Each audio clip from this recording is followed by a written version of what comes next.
హైడ్రా పేరంటేనే చాలా మందికి హడల్. పట్నం జనాలకు ఆ తీరుగా బుగులు పుట్టించింది మరి హైడ్రా. అసొంటి హైడ్రాకే షాక్ ఇచ్చిండ్రు హైడ్రాలో పనిచేసే మార్షల్స్. అగో ఏం చేసిరు వాళ్ళు అంటారా? ఏం చేసిండ్రో తెలియాలంటే ఈ వార్త పూరాగా చూడాల్సిందే. చలో చూడుండ్రు మరి.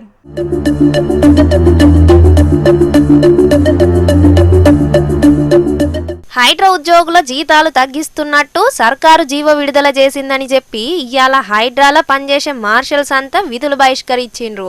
దీంతో ఎమర్జెన్సీ సేవలతోనట్టుగా 51 హైడ్రా వాహనాలు కూడా ఆగిపోయినాయి. హైడ్రా మార్షల్స్ నిరసన తెలుపుట్ల పట్నంలో ఉన్న 150 డివిజన్ల హైడ్రా సేవలు బంద్ అయినాయి.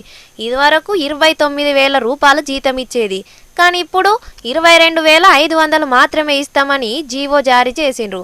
అంత తక్కువ జీతంతో మేమెట్లా పనిచేస్తాం, కనీసం 45,000 జీతం ఇవ్వాలని డిమాండ్ చేసిండ్రు హైడ్రా మార్షల్స్. ఇదివరకు 8 గంటలు మాత్రమే పనిచేసేది, కానీ ఇప్పుడు మాత్రం 12 గంటలు పనిచేయమని చెప్తున్నారు. కనీసం మర్యాద కూడా ఇత్తలేరు. అరే యోరే అని అంటున్నారని బాధపడబట్టిండ్రు వాళ్ళు. ఇక వీళ్ళిట్లా నిరసన చేసేటాళ్లకు హైడ్రా కంట్రోల్ రూమ్ సేవలతోనట్టుగా ట్రైనింగు, ప్రజావాణి సేవలు ఆగిపోయినాయి. అసలుకే ఓ దిక్కు హైదరాబాద్లో పొట్టు వర్షాలు కొడుతున్నాయి. నాలలు పొంగిపోర్లి జనాలు చాలా ఇబ్బంది పడుతున్నారు. ఇదే టైంలో ఇల్లు పనిచేయకుంటే పెద్ద పరేషాన్ కథ ఉంటుందని చెప్పి హైడ్రా కమిషనర్ రంగనాథ్ సారు రంగంలోకి దిగి జీతాలకేం డోకలేదని హైడ్రా మార్షల్స్ కు భరోసా ఇచ్చిండు.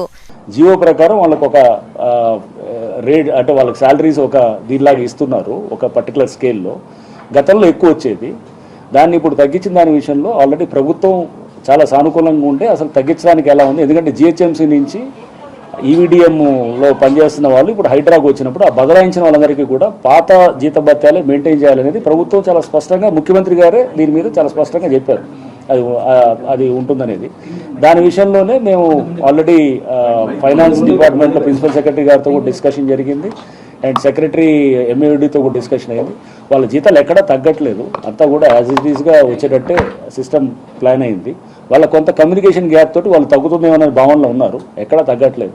వాళ్ళు ఇంకా తగ్గటం కాదు, ఇంకా పెంచడానికి ఎలా చేయొచ్చా, డిజాస్టర్ మేనేజ్మెంట్ దాంట్లో ఎలా చేయొచ్చు అనే దాని గురించి కూడా మేము ఇప్పుడు డిస్కషన్ జరుగుతుంది. యాక్చువల్గా అవన్నీ కూడా చెప్పడంతో వాళ్ళు చాలా హ్యాపీగా ఫీల్ అయ్యారు. జీతాలు తగ్గుడు కాదు, పెంచే ప్రయత్నం చేస్తామని హామీ ఇచ్చిండు రంగనాథ్ సారు. ఇక హైడ్రాలో ఎక్కువసేపు పనిచేస్తున్నోళ్లకు ఓటీ కూడా ఇచ్చే ప్రయత్నం చేస్తామని అన్నాడు. అట్లనే ఎవరన్నా హైడ్రా మార్షల్స్ విషయంలో అమర్యాదగా ప్రవర్తించిన ఊకునేది లేదు. అట్లెవరన్నా చేసినట్టు నాకు చెప్తే చర్యలు తీసుకుంటామని కూడా చెప్పిండు. మొత్తానికైతే హైడ్రా కమిషనర్ రంగనాథ్ సార్ ఇచ్చిన హామీతోని ఇప్పటికైతే జర చల్లబడ్డది ఉద్యమం. మరి వరదలల్లో సాన కట్టబడుతున్న హైడ్రా సిబ్బందికి సర్కారు జీతాలు ఏమన్నా పెంచుతుందో, లేకుంటే ఇసోంటి ఎన్నో చూసినామని ఉత్తగా నూకుంటుందో చూడాలే మరి.